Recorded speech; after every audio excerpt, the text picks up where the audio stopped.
Good evening, everyone. On behalf of Altius Biogenics, I extend a warm welcome to each one of you to the ACME, that is Altius Continuous Medical Education Program. Health experts project a significant surge of 200 to 300% in Parkinson's disease cases in India over the next 2 to 3 decades. It's alarming to note that a large proportion of the population remains unaware of the disease and its prevention measures. In light of these, Altius is organizing an expert series on World Parkinson's Day, that is today. This session aims to educate all of us about Parkinson's disease, featuring some of our country's top neurologists. Let me have the privilege to introduce Dr. Surya Prakash Chaudhary sir. Sir is an eminent neurologist from Bhubaneswar. Professor Dr. Surya Prakash Chaudhary sir is MD Medicine DM in Neurology. Sir has done FWHS, FRCP, FWFNR, PDF, PDCC. Sir is gold medalist SGPGI Lucknow. Sir has done his fellowship in WHS Australia and RCP from UK. Formerly, Sir is from GB Pant Hospital in New Delhi. Sir is a professor and head consultant neurologist in IMS, SAM Hospital, and Spurs Hospital in Bhubaneswar. Sir has done MBBS from SCB Medical College, Cuttack, and MD from VIM SAR, Burla. Sir is having special interest on movement disorders. Sir is having a rich 11 years of experience. Today, Sir will be shedding light on Parkinson's disease awareness. Let us all come together and be a part of this enlightening session. Sir, over to you. Thank you, Team Altius, for giving me a great opportunity to deliver some speech about the Parkinson's disease. As this module or this topic is generally for the general people, general public to aware about the Parkinson's disease, so I prefer to speak in Odia, my mother tongue, mother language. So Parkinson's disease. जोटाकि आम गोटे धीमा रोग किंबा थरा रोग किंबा देह शिथिलता रोग बोली आम कही था जमी किस्म सार कहले जे दिन को दिन आर मात्रा किंबा आर इन्सीडेंस मात्रा बढ़िबारे लगी ये जो पार्किंसंस डिजीज साधारणतः गोटे बयस जनित आम रोग कही था बयस बढ़िले जिते बड़े गोटे मनीष 60 वर्ष ऊर्ध हुए तार ब्रेन रे कि मस्तिष्क थिबा किछि न्यूरॉन्स किछि सेल्स किछि केमिकल ट्रांसमिटर जोटा साधारण भाषा डोपामिन बोली कही था सेटा धीरे धीरे सुखिबा आरंभ हुए जा फल गोटे लोक को पार्किंसंस रोग कि पार्किंसंस डिजीज होता है एवं ये गोटे बयसजनित रोग जमी मुझे कहली किसी क्षेत्र में हुए तो कम बयस भी देखा दे पारे जोटा कि यंग अनसेट पार्किंसन डिजीज कही था जोटा कि साधारणतः हेरिडेटरी कि जेनेटिक कारण थाए बोली आम विश्वास करुचे एवं जो पार्किंसन डिजीज साधारणतः आम जहाँ जाचे मुख्यतः 3टी तार लक्षण थाए जो आम जानी ये गोटे पार्किंसन डिजीज बोली देह हाथ थरिबा साधारणतः हाथ थरिबा रेस्टिंग समय हाथटा को स्थिर रखिला बेले हाथ थरिबा सेटा हो जोटा पार्किंसन डिजीज मुख्य लक्षण हाथ थरिबा सहित देह धीमा हो जिबा काम करिबारे स्लो हो जिबा ब्राडिकाइनेसिस आम कही था काम करने को अधिक समय लगी था जो दैनंदिन काम जिते समय करता ताठू अधिक समय लगी था देह स्लो हो जाए और देहटा रिजिडिटी होता है आम कही था बॉडीटा स्टिफनेस हो जाए चलने आमको असुविधा हुए बहुत समय चलने झुंटी पड़ी था आगु को बेंड ही चलू बहुत समय स्पीड चलिए भी आरंभ करता बहुत समय आम देहर कंट्रोल कि संतुलन बिगिड़ जाए और मनीष पढ़ा भी आरंभ करता है बहुत समय रिकरेंट फॉल्स हुए पड़ी थाए तेणु ये जो आम कहे रिजिडिटी ब्राडिकाइनेसिस ट्रेमर थरिबा धीमा हो देह टाइट हो साधारणतः हूँ गोटे पार्किंसन लक्षण हुए तो परवर्ती समय आम मेमोरी को अफेक्ट करें आम मूड डिस्टर्बांस साइकेट्रिक प्रोब्लेम करें देह हाथर विभिन्न जगह बिंधा बदिरा हो पाए खाद्य कि हजम शक्ति भी अफेक्ट करें झाड़ा परिस्रा भी असुविधा हो पाए निद शोबार भी डिस्टर्बांस हो पाए तेणु विभिन्न प्रकार परवर्ती समय लक्षण देखा जाए तेणु आज मोर कहबार मुख्य जिनस हूँ जहाँ टॉपिक मते दिया जाइए how to improve a quality of life in Parkinson disease केमिति गोटे पार्किंसंस रोगर आम तार जीवन शैली उन्नति आनिबा केमिति जीवन शैली को भल भाव करें सेटा हूँ मुख्य जिनस तेणु गोटे पार्किंसन डिजीज जब आप जानुंट आपणकर घर पाखे हो आपंकर निज परिवार भितर हो बुद्ध पितामाता हूँ अजाई जेजेबापा हूँ कि कौन निज संपर्क लोक हूँ जोटा मुझे कहली बुद्ध वयस्क 60 वर्ष पर रोगर मात्रा अधिका देखा जाए बयस हिसाब से यार मात्रा बढ़ी बढ़ी चले जदि आप देखुं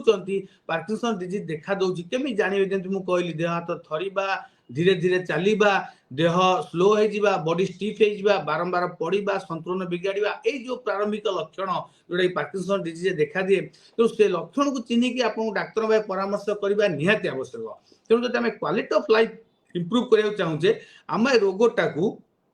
फास्ट इनिशियल डायग्नोसिस एवं इनिशियल ट्रीटमेंट जिते अर्ली आम डायग्नोसिस करवा जिते अर्ली आम ट्रीटमेंट करवा आरंभ जदि आम डायग्नोसिस कर ट्रीटमेंट कर आम आसमि तार क्वालिटी ऑफ लाइफ टाक 50 to 70% आम बढ़ाई पारिबा तेणु अर्ली डायग्नोसिस जदि आम लेट डायग्नोसिस करवा हुए तो मेडिसिन से फलप्रद हो पारे कि न हो पारे जदि आम अर्ली बहुत आरंभ डायग्नोसिस आम करवा ट्रीटमेंट करवा कम मेडिसिन रे कम साइड इफेक्ट रे आम बेसी भल रिजल्ट पाइबा तेणु डायग्नोसिस कि तार जो रोग निरूपण कर चिकित्सा करवाटा प्रथम स्टेप जब आम चाहूँ गोटे पार्किंसन डिजीज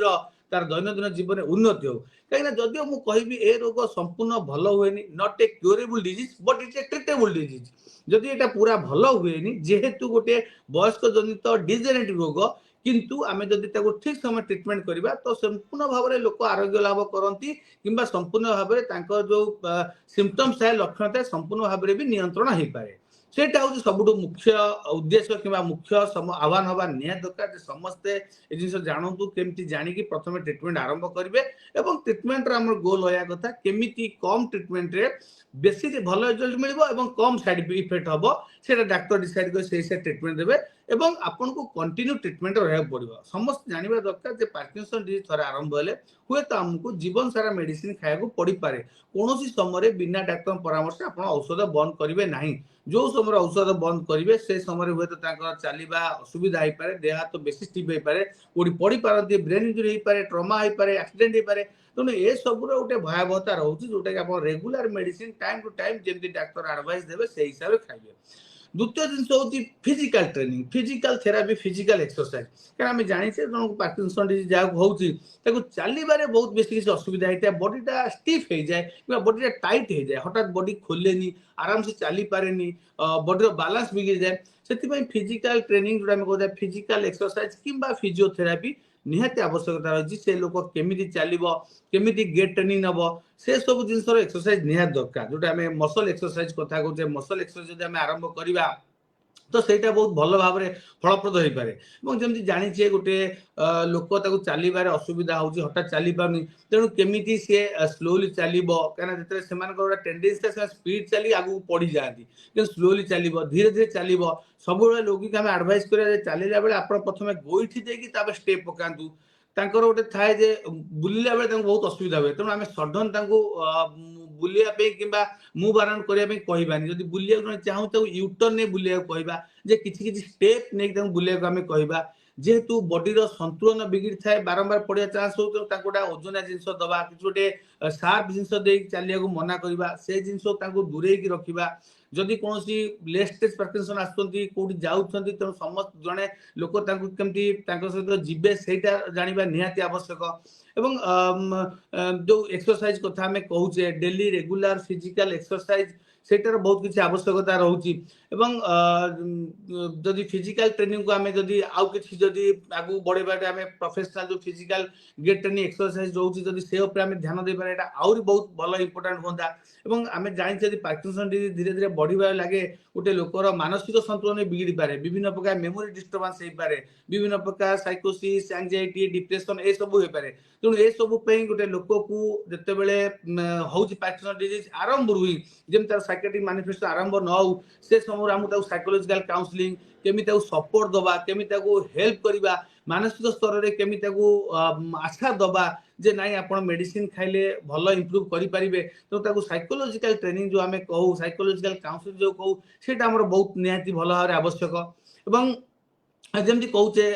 किसी सरीगला आउ गोटे बहुत गोटे इंपोर्टाट जिन हूँ एनी आडिक्शन जोटा आम कही साधारणतः सब रोग किसी ना कि आडिक्शन बहुत किसी कुप्रभाव थाए तेणु जदि लोक कौन स्मोकिंग कि अल्कोहल नौ से आम मना करवा स्मोकिंग कि अल्कोहल ये सब जिन दूरे रखा बेसी हेवी बहुत दूर को जीवा कि हेवी काम दबा से सब जिन अवॉइड करा पड़ो केयर गिवर हूँ बहुत किसी इंपोर्टान्स रोचे से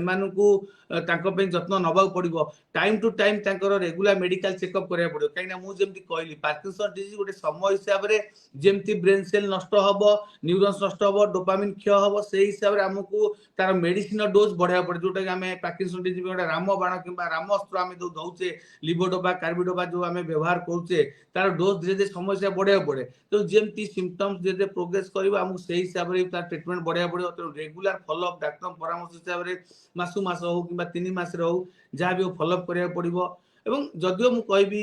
सेमिति कोनसी खास प्रमाण नै जे खाद्य पेयर कोन पार्किंसन डिजीज सहित संपर्क अछि कि तथापि आमे जा साधारणतः एडवाइस करिथाउ जे जब आपण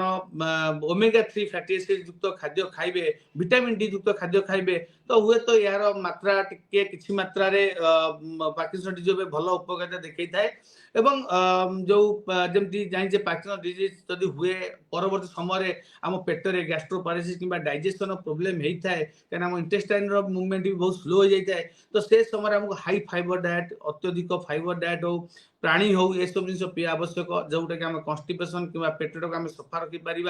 विभिन्न प्रकार माने राति शोला बेले केमती प्रॉपर आम शोबा आमर दिन और राति जो आम स्लीप और आवेक पैटर्न रोचे सेटा प्रॉपर हवा दरकार मिनिमम जदि आप दिन बेला शोबे राति बेला न शोबे विभिन्न प्रकार स्लीप डिस्टर्बेंस हुए विभिन्न प्रकार पारासोमनियाज इनसोमनियाज ये सब प्रोब्लेम आसीपारे तेणु दिन बेला आम आवेक टाइम केमती आवेक रहा राति बेला जो आम एडवाइस कर 6 ରୁ 8 घंटा स्लीप एडवाइस कर आम रेगुलर के प्रॉपर स्लीप नवा जमती आम स्लीप डिस्टर्बेंस दूर रहा तार रिलेटेड साइड इफेक्ट आम दूर रहा से जिन सब ध्यान देवा निहाती आवश्यक और सबू मूल जमी आम कहू कि ना कि आम एक्सरसाइज जोटा साधारणतः आम एडवाइस करता गोटे दिन में 20 ରୁ 30 मिनिट जदि आप एक्सरसाइज करेंगे এবং सप्ताह को 5 ରୁ 7 दिन 5 दिन जदि आप एक्सरसाइज करेंगे गोटे सप्ताह 150 मिनिट्स जदि आप एक्सरसाइज करेंगे जमी शरीर सब मसल सब सिस्टम को से एक्टिव रखी जाए सेमती भी आम एडवाइस करता पार्किंसन डिजीज आप सेमती करेंगे अत्यधिक भिगरस एक्सरसाइज आम मना करता जेहेतु बॉडी रिजिड थाए हुए तो मसल इंजुरी होगा चांस थाए बट जहाँ भी आप ट्रेनिंग फिजिकल ट्रेनिंग की एक्सरसाइज करेंगे फिजियोथेरापी करेंगे सेटा आप फिजियोथेरापी कनसल्ट करिया भल हम एवं गोटे कथा लास्ट कहबी जे रेगुलर ट्रीटमेंट हूँ सब गोटे भल फलप्रद जिनस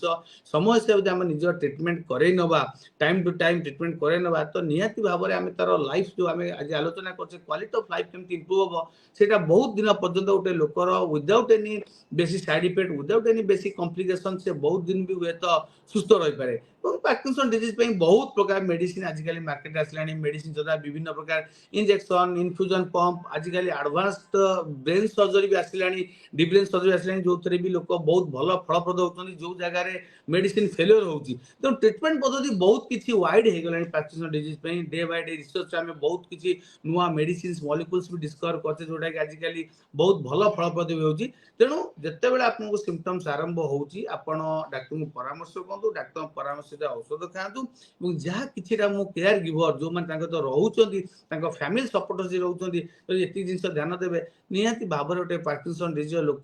जो मैंने कि माने पूरा माने कम समय विभिन्न प्रकार डिमेंशिया साइकोसिस डिप्रेशन पहुंचती आम तार क्वालिटी ऑफ लाइफ जीवन बंचा शैली को बहुत दिन पर्यंत लंबा कर पारिया बहुत दिन पर्यंत सुस्थ हो बिना लक्षण आरोग्य लाभ करें धन्यवाद मैं कहना चाहूँगी Thank you, sir. It was so lucid and so fluid. I cannot say a word, sir. And really, it reflects the knowledge and wisdom on the subjects hold on you that is been reflected. Sincere and heartfelt thank to you, sir, for dedicating your time to educate us on such a vital topic. Sir,